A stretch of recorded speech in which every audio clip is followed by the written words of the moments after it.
in the World Trade Center. The building was hit by something. I don't know if I'm going to get out, but I love you very much. I hope I'll see you later. Bye. From his words, I knew that Ken survived the impact of the plane. So I tried to call him back, but there was no answer. I fell to my knees in a panic, still clutching the telephone. I watched the TV in utter horror as black smoke billowed out from the building through a gaping hole the size of an airplane. I knew that Kenny was in that building. I watched as the people ran from the World Trade Center, hoping for a glimpse of my husband. Then the second tower was hit. Our lives were forever changed. My children would never again see their father, and I was now a widow. The grieving was just beginning. For me, one horribly sad question had been answered, but many more questions would soon follow. We could see New York City and the smoke from the fires. Our prayers and thoughts go out to all the people there and everywhere else. Here I'm looking up and down the East Coast to see if I can see anything else.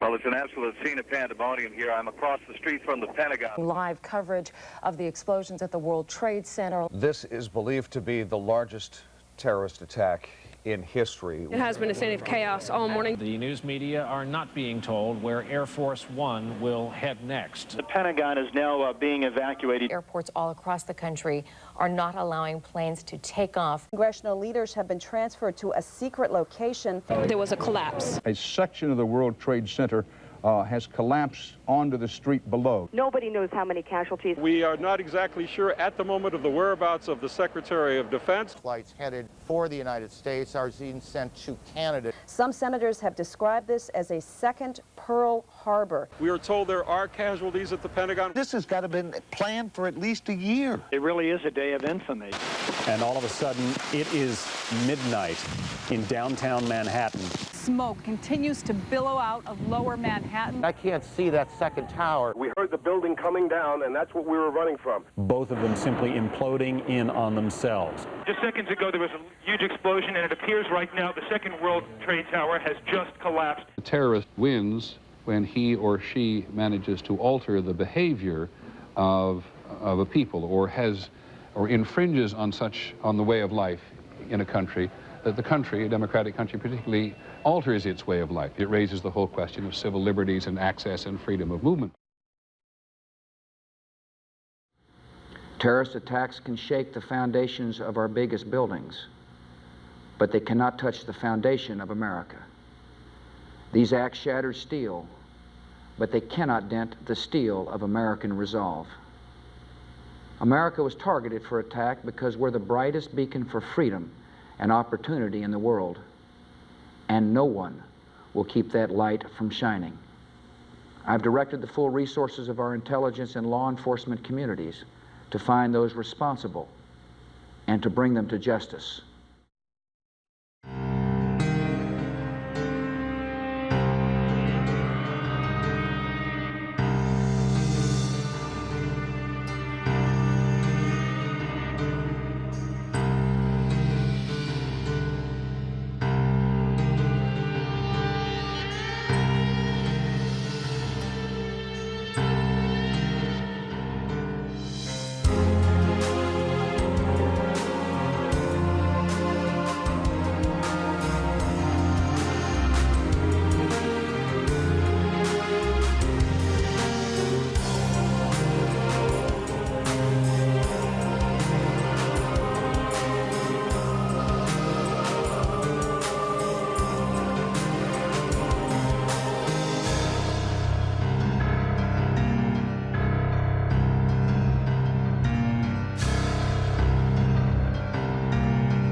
The President assured us that he would bring those responsible to justice.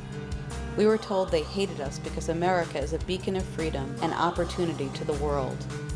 The U.S. government told us that Muslim fanatics took America by surprise and that this justified the war in Afghanistan, Iraq, the Patriot Act, and an unending war on terror. That to defend our freedom and protect us from this new threat, we must sacrifice the civil liberties for which we were attacked and abandon the protections provided us by the Constitution and the Bill of Rights. What happens if the foundation these policies were built on begins to collapse? Somebody very wise once said that a fact is the point at which we have agreed to allow the investigation to stop. Our investigation will stop at some point soon. Now, that doesn't mean that we will have discovered all of the facts, but we'll do our level best to conclude the investigative part of this and to report to the American people what we have found. I really think it's a shame that the family members can't just grieve for the loss of their loved ones, that they have to fight every day the government. You think with such a major catastrophic event, we'd be a little bit closer to the truth, and we're still not. And what's even worse is the more we ask the hard questions, the more we're attacked. There's enough reason to think that there is a very good chance that there was prior complicity in this, in the sense of opening the door in the way of a Reichstag fire. 9/11 has been used as a justification for foreign and domestic policies that in many cases the public as a whole has not called for, doesn't agree with. The American people have proved to be amazingly tolerant. They have not gotten terribly upset about the fact that they were deliberately lied to go to war in Iraq. They are tolerant of a number of other horrible things that they have learned about.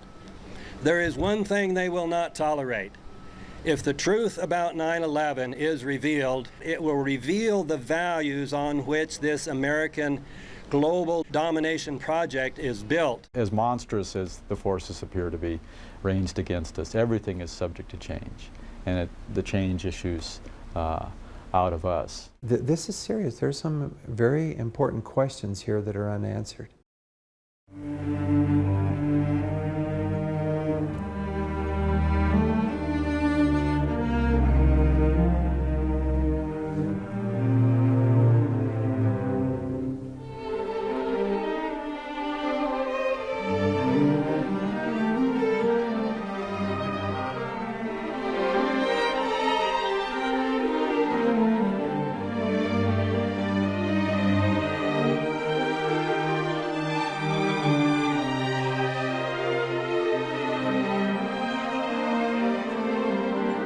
Years after 9/11 witnessed a clash of theories about the attacks.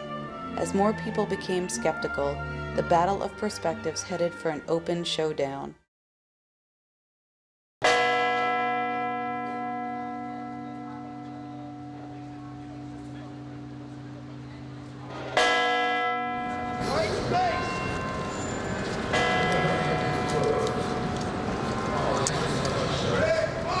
What's your point today? What do you want to accomplish today? My point is, I wanted you to go down there and look for your own family members. 9/11 isn't true. Crap. It wasn't. This isn't true right here. No, it's just tell me that's fake. Why? Tell me that's Why fake. it happened and who was responsible? Okay. The U.S. government. It's not about blame America first. The U.S. government. The 9/11 was the U.S.'s Reichstag fire. Crap. I'm going to go and watch your words. Keep speaking, but you better tell the truth. And all you're doing is bringing crap against America. What do you think we're doing right as a nation? Because obviously the CIA is Here's the thing. Here's the thing. Our definition of patriot is a little bit different. I believe. What are we doing I believe that we should be patriots.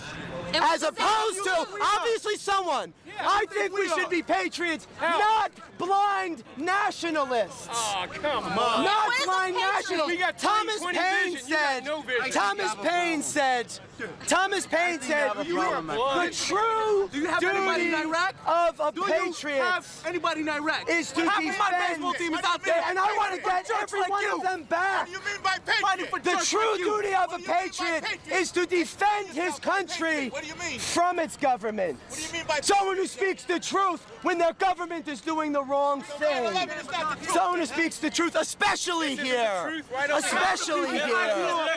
We've got to take 9/11 back.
A 1,000 workmen removed 164 outdated buildings.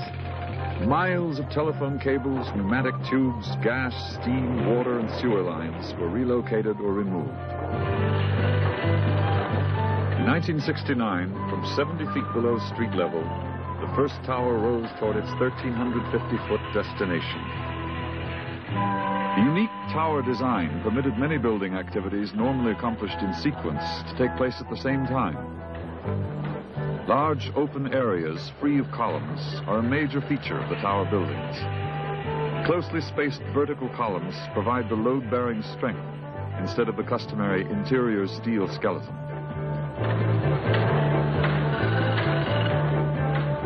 In late 1970, the last piece of steel for the tower was hoisted over a quarter mile into position atop New York's tallest building. The North Tower of the World Trade Center was topped out in December 1970. The South Tower was completed in 1971. Professor Stephen E. Jones conducted his PhD research at the Stanford Linear Accelerator Center in California and earned his PhD in physics from Vanderbilt University in 1978. Jones specializes in metal-catalyzed fusion, solar energy, and archaeometry, which utilizes advanced physics methods to determine what happened in the past from available evidence. It is this approach that Jones applies in pursuing 9/11 research. As I looked into it for myself, I realized, wait a minute, there must be other examples if fires brought these buildings down. There were no examples. And even here, I get this argument from civil engineers, you know, fires are sufficient, you know, I say, well, give me some examples then, because these buildings, we have over 100 years of history now of these steel frame buildings. And I read that nearly every one of them in their lifetime has a fire, major fire. There had been a huge inferno in a building in Spain. And you could see it 24 hours, you know, burning, burning, burning. The people thought it was going to collapse because the World Trade Centers buildings had collapsed. It did not. And you look at it and the steel beams and all concrete, I mean, sure, it was damaged dramatically, but the structure is there, the frame is still there. And that's the case in all other buildings, you know, the structure remains. So I thought, that is really strange. We need to look at the evidence, the structural steel. If somehow that failed due to fire, we really want to know. This has never happened before in a high-rise steel frame building. So let's get the steel. And there were a number of people who said, we need to do a forensic analysis. We need to start putting it together, figuring out just how these connections, how the columns failed. You know, what's going on? We have to understand this. I mean, there's many buildings like this, hundreds of buildings like this, we've got to understand so that this doesn't happen again. 3 government reports were released: the well-known 9/11 Commission report, the NIST report, and the FEMA BPAT report.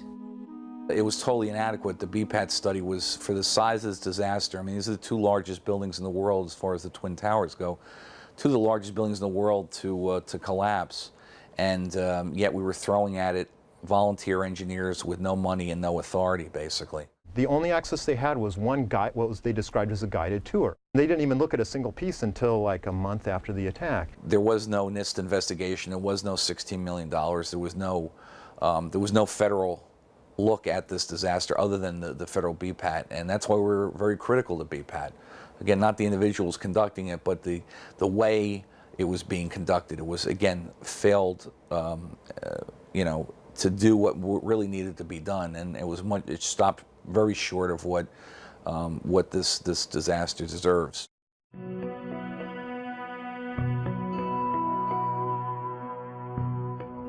It's a very well-designed building. You know, Leslie Robertson and those gentlemen did a good job designing it, actually. It's not hollow. I get that argument from some people. They say, well, it's hollow, you know, it's just weird. It's like a can, a soda pop can. You know, no, it's got these huge core columns going up the center. This huge antennas, what, about 350 feet tall, is sitting on the core columns. Kevin Ryan was a former manager for Environmental Health Laboratories, a water testing subsidiary of Underwriter Laboratories, or UL. UL certified the original World Trade Center steel and performed steel tests for the NIST report. Months after being promoted to site manager of his division, Kevin Ryan was fired for publicly questioning the NIST draft report released in October of 2004. They were given an award in 1971 by the American Society of Civil Engineers as being the greatest engineering achievement, the greatest contribution to engineering in mankind. So the American Society of Civil Engineers, right? So these were very well built buildings. John Skilling was given another award around about then by the AISC group, the American Institute of Steel Constructors. So these were award-winning buildings and award-winning engineers. John Skilling said he took all this airplane impacts and jet fuel fires into account and that the building structure would still be there. And the reason I believe he said that is these were totally over-designed for calamities. Obviously you're building these super high buildings, that at the time the tallest buildings ever built. And they took into account aircraft impacts and jet fuel fires in their design. With me is one of the architects who helped to design the World Trade Center, Aaron Swirsky. Each floor by itself, it's sort of like an hermetic unit. It was designed even like for fire, that there were shutters that would shut off the ducts, the vertical openings, and that the fire couldn't travel from one floor to the other. Now that this collapsed, it's really an incredible thing. It looked on the footage, what I saw on CNN, that the plane flew straight into the building. Straight through him, right. Yeah. So you're saying that the building was actually designed to cope with a hole like that and still survive? Yeah, it was designed like that. Yeah, that's what happened. It was the explosion in 1993. If you remember that it opened a big hole in the structure, but it was at the end of the structure, and at that point the intent was to topple the building, to collapse, but because of the design it didn't collapse. But now I mean it's unbelievable. I don't know, it's just it was designed like to withstand something like that, and that's incredible because the entire design of the building was designed around that eventuality that an accident may occur. The planes that crashed into the towers were 767-200s, and sometimes those are called jumbo jets. Well, they're actually not much bigger than the original plane that was in existence when the towers were built, which was a 707-340. They're actually fairly comparable. A 767 is slightly heavier than a 707. It has only a slightly higher fuel capacity, and a 767 has a cruising speed that is only 530 as opposed to 607 for a 707. Now, kinetic energy goes up with the square of velocity, so a typical crash event of a 707 would actually involve more kinetic energy, and the planes that crashed into the towers didn't have anywhere near their full fuel load. They only had about 10,000 gallons, according to official estimates. You have an event that's well within the design parameters of the building, and then the official story has that these buildings turned into dust and small pieces of shredded steel as a result of that. Hyman Brown, the construction manager of the Twin Towers, said they were over-designed to withstand almost anything, including hurricanes, bombings, and an airplane hitting them. And even Thomas Eager, an MIT professor of materials and engineering science who supports the official theory, says that the impact of the airplanes would not have been significant because the number of columns lost on the initial impact was not large, and the loads were shifted to remaining columns in this highly redundant structure. Likewise, the NIST report, in discussing how the impact of the airliners played a role, focuses primarily on the claim that the planes dislodged a lot of the fireproofing material from the steel. The floor assemblies were covered with fireproofing. The columns were covered with fireproofing. The fireproofing was actually undergoing an upgrade. NIST's report comes right out and says, if it weren't for fireproofing loss, forget all the impacts, forget the fires, we had to have widely dislodged fireproofing or these buildings would never have collapsed. So they need to have all the fireproofing stripped off.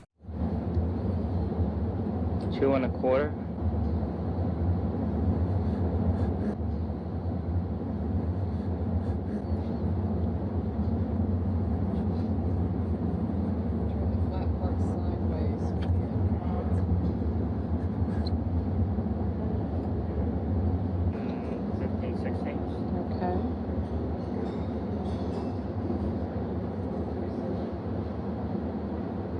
I pointed out that earlier calculations showed that the energy simply was not there.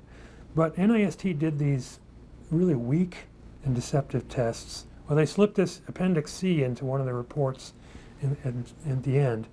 And this shows this little assembly, this plywood box, and they have a shotgun. They took this shotgun and they shot 15 blasts at non-representative samples, ultimately, and showed that where they shot the fireproofing would blow off. Okay. One of the big problems with that is, first of all, there's no energy for any of this to happen. Secondly, there's no evidence that a 767 could transform into thousands of shotgun blasts, pointing in all different directions, by the way. Going through the core of the building, coming around to the outside, shooting all the insulation off, right underneath the floors, over several floors, let alone 9 floors, for crying out loud. I mean, it's just not possible. And so it's very deceptive. The fireproofing could not have been widely dislodged because there was no energy and there's no mechanism to do so. So the official theory of the collapse is essentially a fire theory.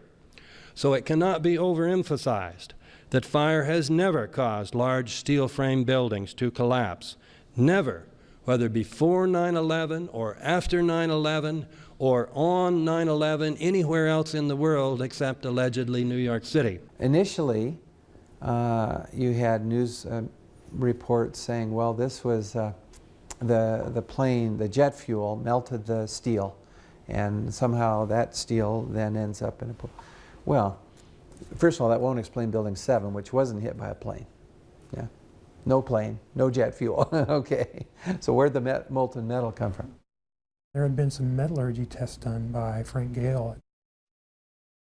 He was a member of the NIST team. He was the leader of Project 4 out of 8 projects, which was a study of the metallurgy, it was the analysis of the steel. These tests that had been done on the steel samples, the few steel samples that had been saved, one of them was a paint deformation test that Frank Gale's group had done, and it showed how paint would curl or change in a certain temperature range.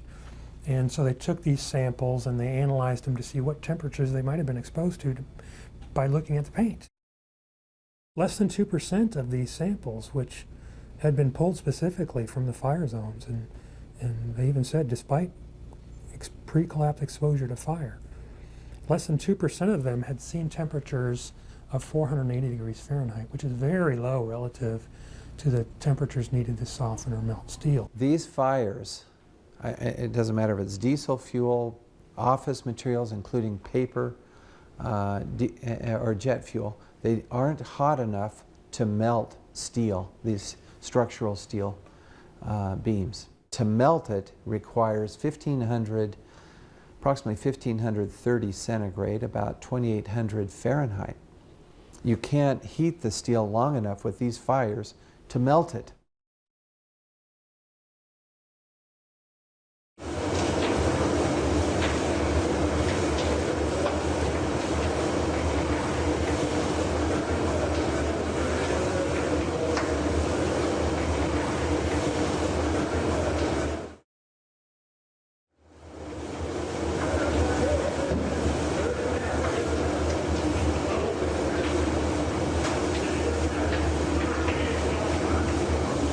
The problem with floors not collapsing was a big one, because that's really where all the experts were hanging their hat on, this pancake theory.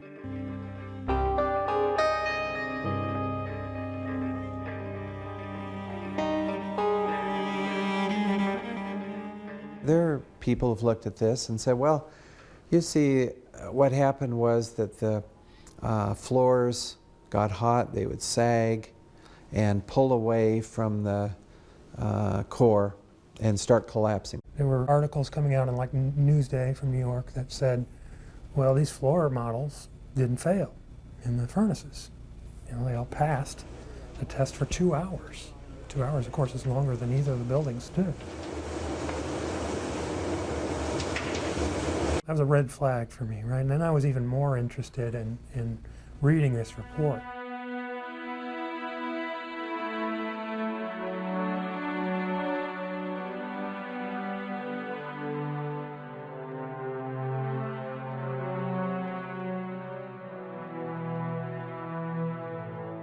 You can't have pancaking without floor collapse.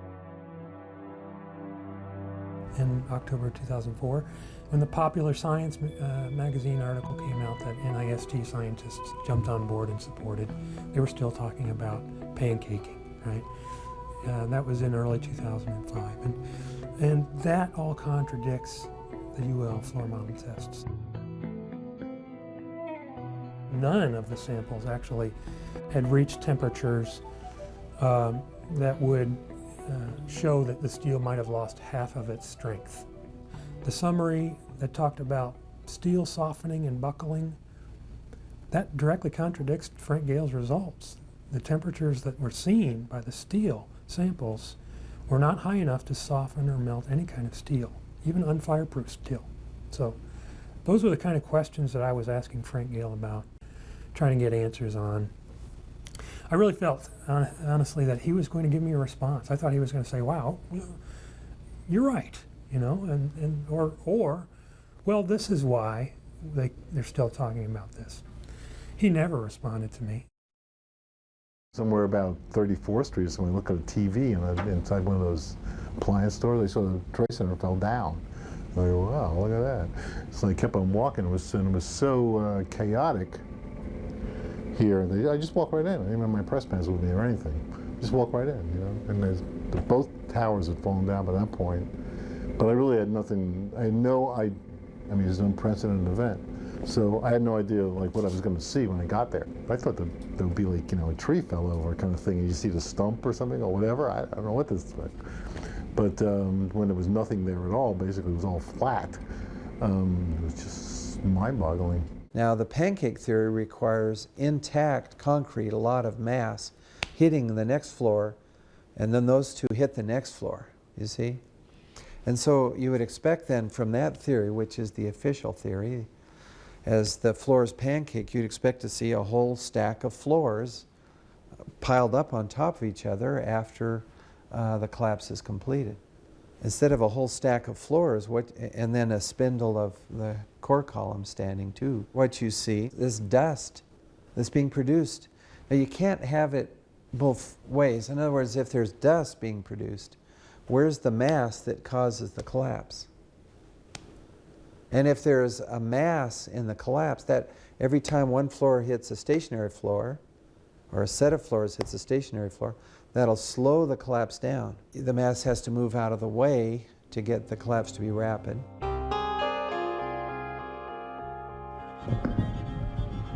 In a way, it's like records on a spindle. And one record falls, and if it has enough force, it will knock the next record and the next and the next. Besant and Zhu looked at this, and they said, well, you have to have half the columns fail about the same time. There's 47 steel, huge, 3 feet at the base, steel columns going up the core. 47, they're interconnected. How do you get them to fail simultaneously so the core disappears? In the FEMA report, they said, well, if you look at the videos, that tower, this antenna tower, drops before the rest of the building starts to collapse.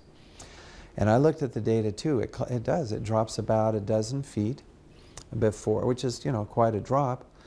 And then things start happening down below where the plane went in. But the plane did not cut all those core columns.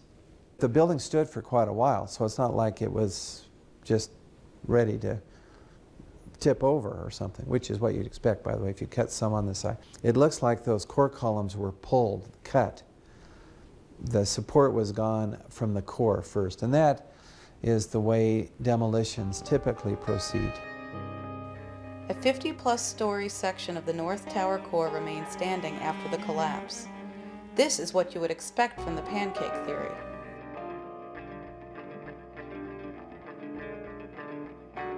But watch what happens next.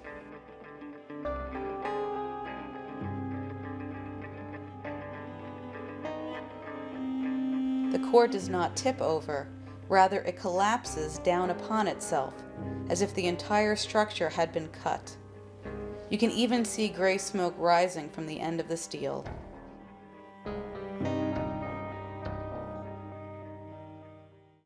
Now what can do that? What can move mass out of the way? Explosives. Explosives cut those steel support columns, and they can also then, up above as there's explosives, produce dust. There were fires of 2,000 degrees Fahrenheit below the ground. I could be standing here and you could be standing there, and I could be describing to you, Governor, the site, and then a fire would break out in between us. And it was just by luck or the design of God that we weren't killed. I started looking at the molten metal. This is one area that had not been researched much before. All 3 buildings, both towers in the rubble, in the basement areas, and Building 7, there's these pools of molten metal. This is how it's been since day one. Oh, it's unbelievable. And this is 6 weeks later, almost 6 weeks later. And as we get closer to the center of this, it gets hotter and hotter. It's probably 1,500 degrees. We've had some small windows into what we thought was a core at some point, and it looked like an oven. It was just roaring inside. And it just had a bright reddish orange color. See that stuff he's pulling out? What was that, Chief? We're gonna hold off on the water. See the stuff he's pulling out? Yeah. It's red hot. If we hit it too much steam, you won't be able to see what he's doing. Great. So I'm looking through the official reports. What do they say about the molten metal? They say nothing. But wait a minute. This is important evidence. It's discussed by many people. Initially on the scene, you have people saying the molten metal is flowing down off the rubble. It's flowing down into these gigantic pools of molten metal now. I mean, it's flowing. It's not like it just formed somehow after the fact with fires, but it's molten right just very shortly after. And still flowing off the... So where'd that come from? Not from fires. We agree on that. Where did it come from? The only explanation I can find for that is exothermic chemical reactions. And the most notable suspect is a thermite reaction. It doesn't have to be thermite. There are other high temperature chemical reactions, but that's the most likely one. Thermite can be purchased on eBay, and many people, I show it in my class, physics, and I'll be showing it this fall in my physical science class. What we've got is a mixture of iron oxide, which provides the oxygen, and aluminum powder. A lot of that dust is aluminum oxide. You form aluminum oxide and molten iron.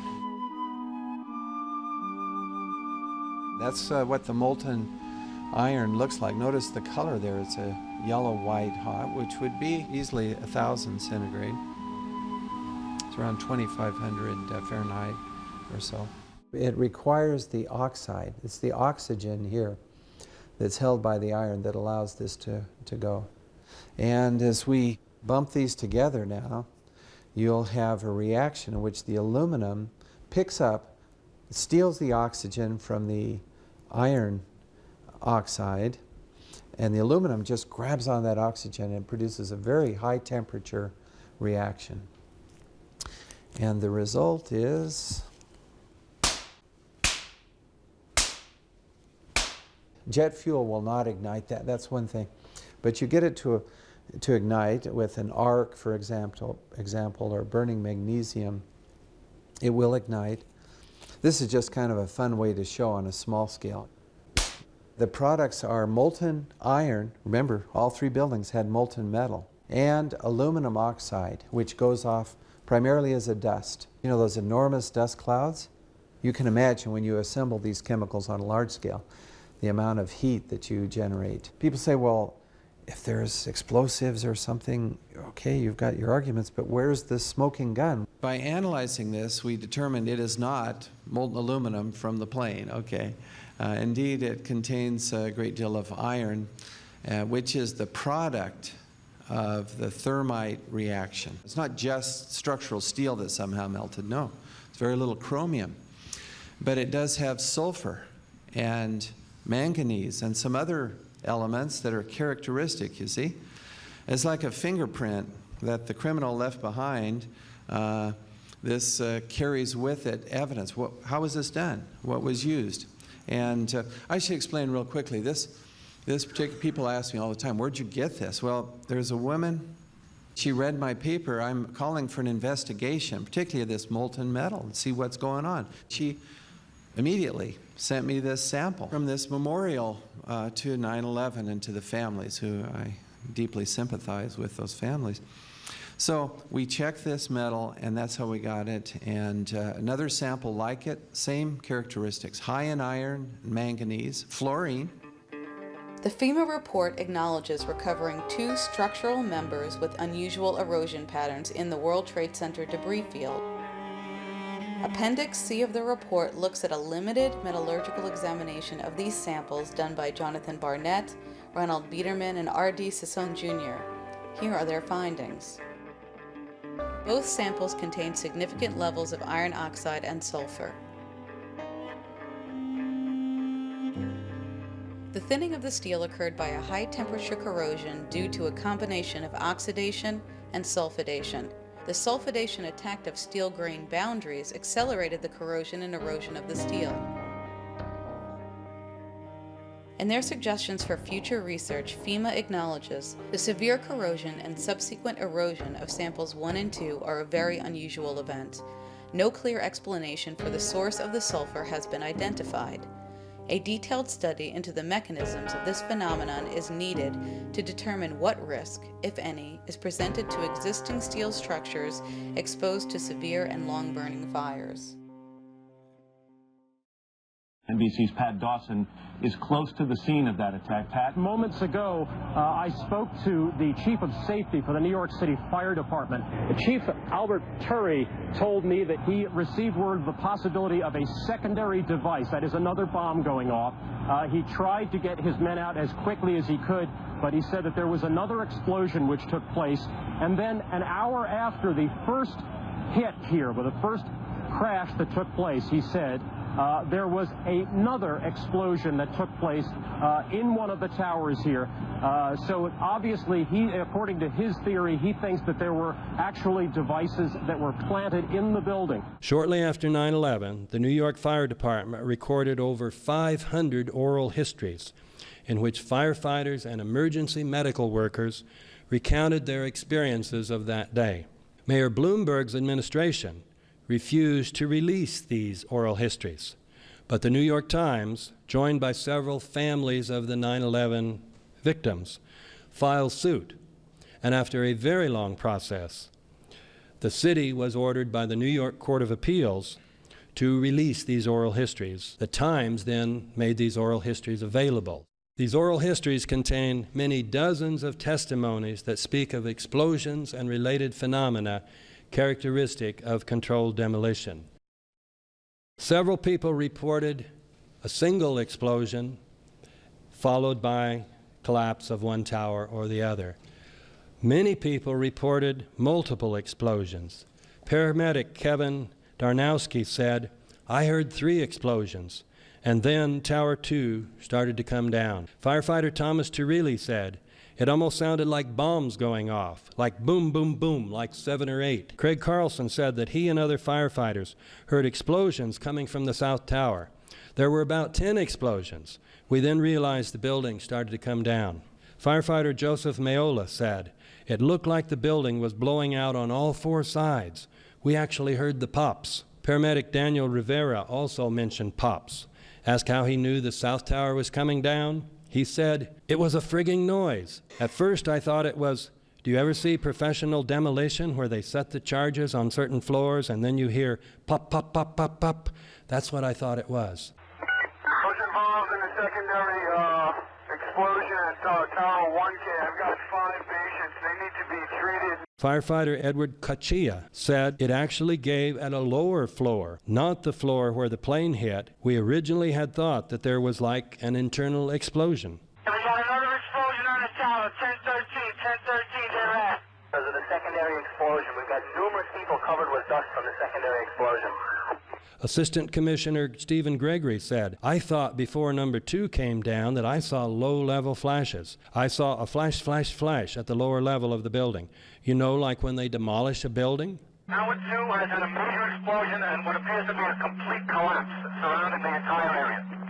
Marine 610, we were notified, Kate. Captain Karen DeShore said, "Somewhere around the middle there was this orange and red flash coming out. Initially it was just one flash.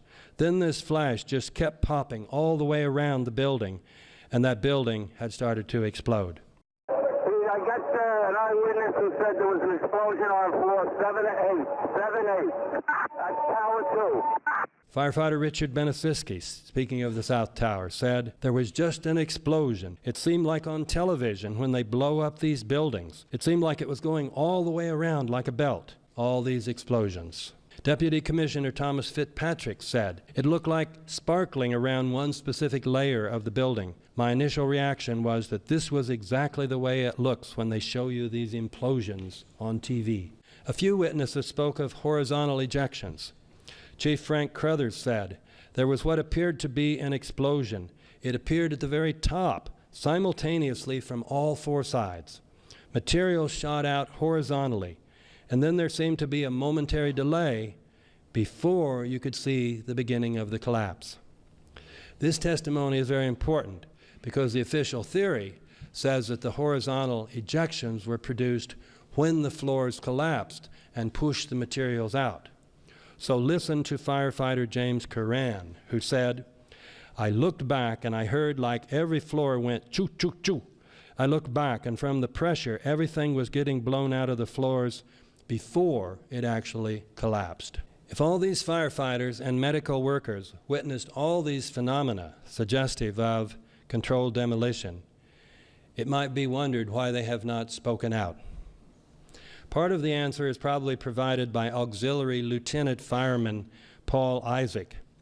Having said that there were definitely bombs in those buildings, Isaac added that many other firemen know there were bombs in the buildings, but they're afraid for their jobs to admit it because the higher-ups forbid discussion of this fact. Isaac, for example, has more recently said, "I know 9/11 was an inside job. The police know it's an inside job, and the firemen know it too. But you have not heard this on the nightly news."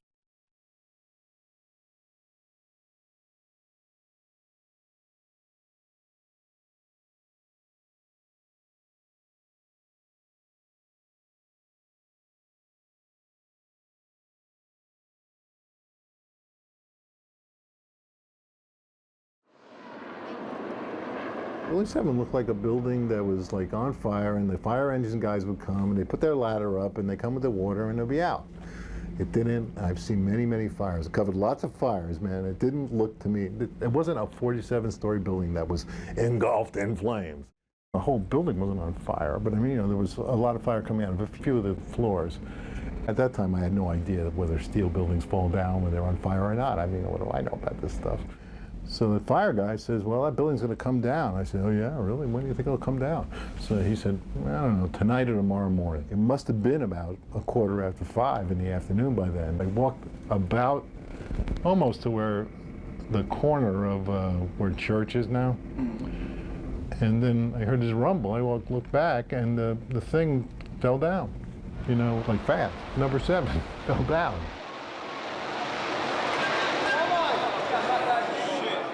It's gone, man.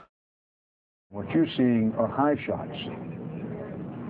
Now, here we're going to show you a videotape of the collapse itself. Describe that. Now we go to videotape, the collapse of this building. It's amazing. Amazing, incredible, pick your word. For the 3rd time today, it's reminiscent of those pictures we've all seen too much on television before, when a building was deliberately destroyed by well-placed dynamite to knock it down. I was amazed. It follows. And I'd look now at dozens of demolitions just to see what they look like, what is the nature, is experiments on how you bring a building down symmetrically, straight down and rapidly. You knock out the core first, the core goes down, the sidewalls lean in a little bit, and the building comes down rapidly because you've knocked out the support. Well, that's exactly how Building 7 came down. The dramatic collapse of World Trade Center 7 is something everyone ought to see. I suspect that few have actually looked at it to date. It's very dramatic. It would be helpful actually to show a demolition of some other building, which we know is controlled demolition. So you can see how it dips in the middle and comes straight down and rapidly. And also you see coming off the sides these jets of gas and debris, smoke puffing out of there. And that's very typical of explosive demolition. All these characteristics, the straight down fall and the rapid fall. And then you would look at, for comparison, Building 7, and you can see what I mean. It really does look like an explosive demolition. Something that needs to be explored very carefully, but the characteristics are there. So you look at the building, you see it dip in the middle first, and the sides bow in a little bit, and then you see it come down. 1, 2, 3, 4, 5, 6, just like that. And right down onto its footprint. You see, that's the goal of controlled demolition. You don't want the building to tip over, which is much easier to do with explosives, actually. Just knock out the supports and let her tip. The trusses in the building made it very asymmetrical. There were 24 central columns, steel columns. And for those to fail in such a way that that building would collapse in the center first and then come straight down, instead of toppling over, for instance, no. The entire roofline cascades downward neatly into its own footprint. At the same time, jets of debris can be seen shooting out of the walls and going up floor by floor. After viewing this video, NIST can simply declare, NIST has seen no evidence that the collapse of World Trade Center 7 was caused by bombs, missiles, or controlled demolition. In the FEMA report, I think they were fairly honest. And it's interesting as you read what they said about Building 7. So, you know, I'm reading with great interest. At the end, they say, well, our best hypothesis. Now, this is the fire and damage hypothesis. That's the only hypothesis they looked at seriously. Okay, so our best hypothesis, they said, has only a low probability of occurrence. And I'm saying, that's right. That's exactly right. Why don't you quantify that? But they didn't quantify it. Oh.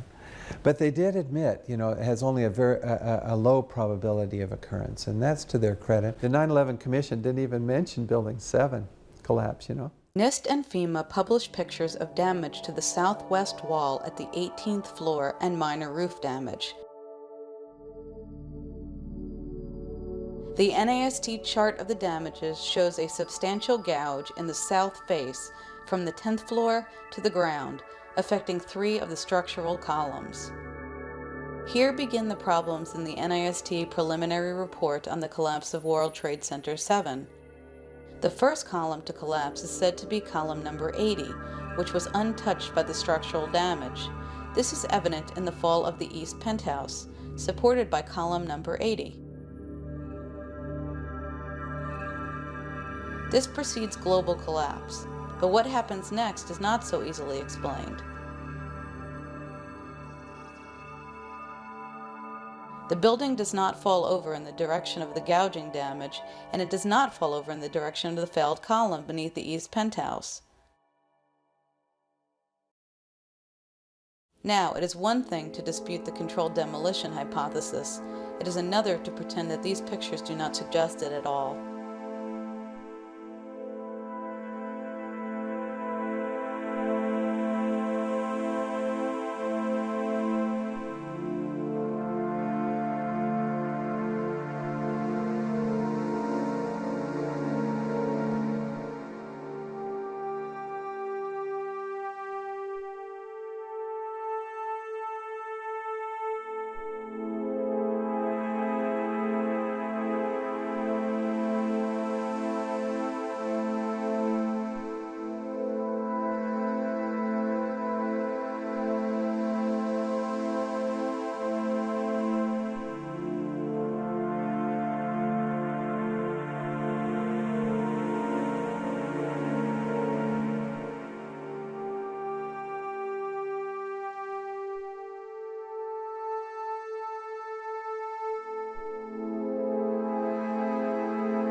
Shot at about 9 p.m. on September 11th. According to the FEMA report, the debris field radius was approximately 70 feet.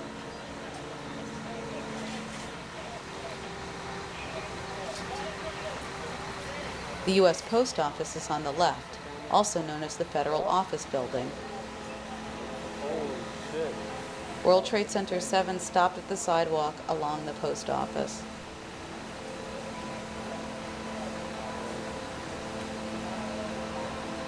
Yet the post office suffered very little damage. It was less than half the height of Building 7, which was 570 feet tall. You can see Building 5 still burning in the distance. My argument is it needs to be investigated. There is another hypothesis here, staring us in the face, of explosive demolition. And okay, you have the hypothesis of fire, but the official reports don't analyze this other possibility of explosive demolition. That is strange.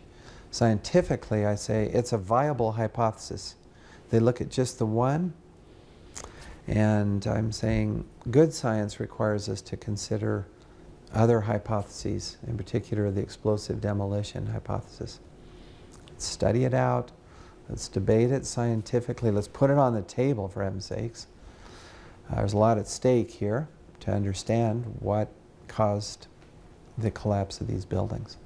We should be able to discuss it dispassionately as scientists. It's hard to do, but we should be able to do that. Coming up, were pre-positioned explosives behind the collapse of the Twin Towers on 9/11? We'll talk to a BYU University professor who says Muslims probably not to blame for bringing down the buildings after all. When the situation returns. Tucker Carlson, one of his associates, emailed me early in the day. This was a Monday, I remember, and asked me what would I like to show. And I said, well, in particular, I wanted to show this video clip which shows the collapse of Building 7. We've talked a lot about that, and it's what I wanted to discuss. The building collapsed about 5:21 p.m. on the afternoon of September 11th, 2001. But since then, it has not been shown on the media that I know of. The towers, yes, over and over and over, and it's the Muslim hijackers that brought down over and over, we're told that. But Building 7, no, so I asked if them to show this actual collapse and some photos of Building 7, you know, before especially, so you could see what it looked like. This huge 47-story tower or skyscraper. Now, during the interview, I could not see what everybody else saw. I only had a camera pointing at me, so I had to ask Tucker, well, let's look at the collapse of Building 7. Have you shown it yet? I asked him that 2 or 3 times, and finally said, no, we're not showing that clip. And I said, well, what are we going to discuss then? Let's talk about the molten metal, okay? And I did, then proceed to talk about the molten metal. But he would not show the collapse that. Now, of course, he didn't explain why. He just didn't show the collapse of Building 7. But that was a big surprise to me, because that was what I had asked them. They asked me, what do you want to show? This is it. And then let's look at the collapse of that building. I've looked at the official reports by FEMA and so on regarding the collapse of these buildings. Right. I'd like to look at the collapse of Building 7 in just a minute. It was not even hit by a jet, so we should look at that one. The 2 towers, the explanation has been that the fire inside was so intense that it weakened the structural steel and that each floor collapsed down upon the next in a pancake fashion, and they imploded in on themselves. Is that essentially, I think, what people think? Yeah, that's basically it, yeah. And so what I've done is to analyze these reports. But I would like to do a little experiment with you, Tucker, if I could. I sent out a video clip of the collapse of Building 7, because most people haven't actually seen that one, and that's the crux of the argument that I'm presenting. To sum up very quickly the argument for us, you believe there were explosives in the buildings planted by someone, detonated. Well, yeah. Is that correct? In other words, the hypothesis to be tested is there's 2 hypotheses here. One is fire and damage caused all 3 buildings to collapse. Okay. The other is that explosives in the buildings may have caused the collapse. And so then we analyze and see which fits the data better. And I've done that in my 25-page paper. I'm not going to let you off the hook. I really want to do this experiment with you to look at the collapse of Building 7. We don't have a lot of time for experiments, Professor, but if you could just give us one thing to hold on to. How you make these claims, or appear to make these claims. Do you have any evidence that there were bombs in the building? Sure. Let's start with the collapse of Building 7. Can you roll the video clip that I sent to you? Okay, I'm not sure if we can, but to specify, that is World Trade Center building number 7. Try it. Smaller than the other 2, was not hit by a plane, of course, yet it collapsed. Right. It's 47 stories. That's right. 24 steel columns in the center. Right. Trusses asymmetrically supported. Now, I can't see what you're seeing, so we just rolling that? No, we just see the building. Although the September 11th attacks were almost 5 years ago and the 9/11 Commission report has been released for some time now, some folks are still asking questions about what happened that day. A Zogby poll commissioned just last month by 911truth.org found that a whopping 42% of Americans think the government and the 9/11 Commission are covering something up. As far as I'm aware, the only show to play a clip of Building 7 collapsing was Scarborough Country. After what happened on MSNBC's Tucker Carlson show, I asked them to guarantee that they would play the clip. They agreed to do so only after the producer obtained approval from the vice president of all programming at NBC. A month later, CNN Headline News' Glenn Beck show refused to play a clip of Building 7. The decision to play the clip has to come from the very top. Why won't media show World Trade Center 7? Why won't the media show World Trade Center 7? Why won't the media show World Trade Center 7? The 9/11 family members who did not accept the victim compensation money continue to seek answers through the judicial system. I respect the law very much, and I think the rights of the ordinary citizen are extremely important and should not be simply trampled on and forgotten because of the size of the event, and that's what I feel like is happening. We have a civil justice system that should be in place for me to get answers that I need. As of yet, they have not had their day in court. Were cases for demolitions to be tried in a court of law, this may be the summation that you would hear. Now you know some things about physics. Those towers collapsed at free fall speed. Not quite 15 seconds. The law of conservation of momentum would have predicted about 45 seconds had there in fact been resistance to the collapse at each floor. But there was no resistance. Because the only explanation for the first 3 steel frame buildings in the history of mankind to collapse as a result of fire, all on the same day, all in the same place, all at free fall speed, all diving symmetrically into their own footprint, ladies and gentlemen, has nothing to do with fire, but was in fact a controlled demolition. World Trade Center 7. Some of you didn't even know that there was a 3rd building that had collapsed that day, but now you know. And you look at the penthouse just as it's about to fall, and that is the first thing that collapses.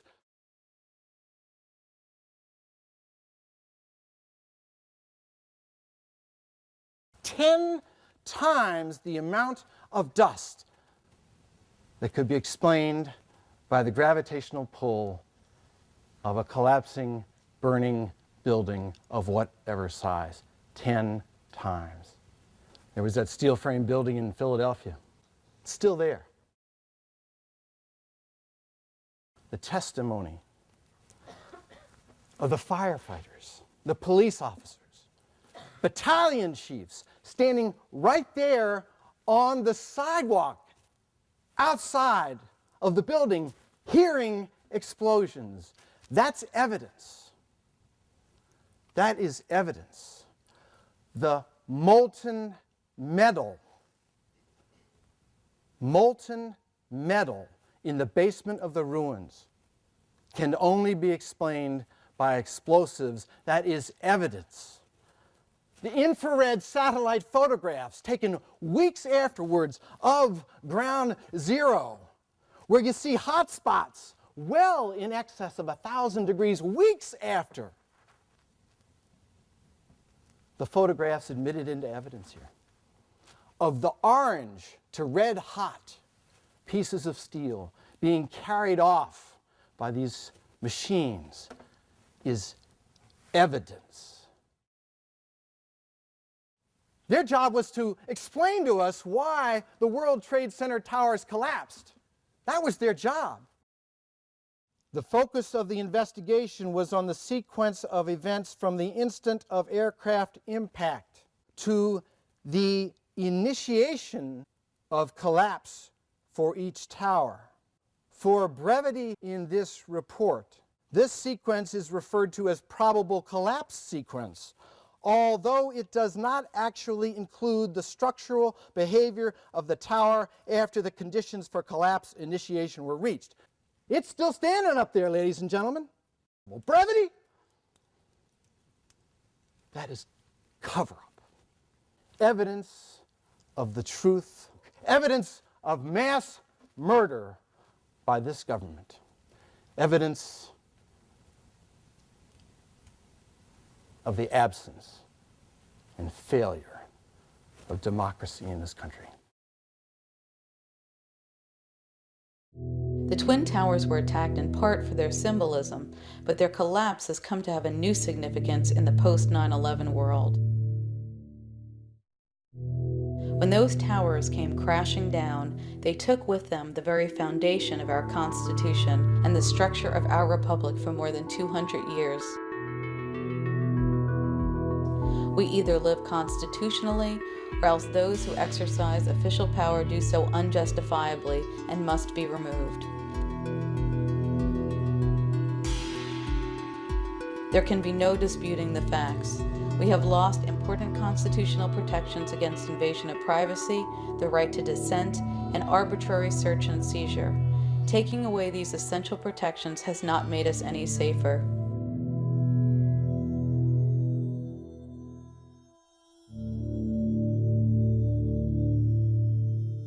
Thomas Jefferson once said, When the people fear their government, there is tyranny. When the government fears the people, there is liberty. Dorothy Thompson, a prominent journalist, political commentator, and a leading opponent of Hitler and 1930s fascism, stated, "When liberty is taken away by force, it can be restored by force. When it is relinquished voluntarily, by default, it can never be recovered." You know what you have to do. You know what you have to do. You know what you have to do. You know what you have to do. You know what you have to do.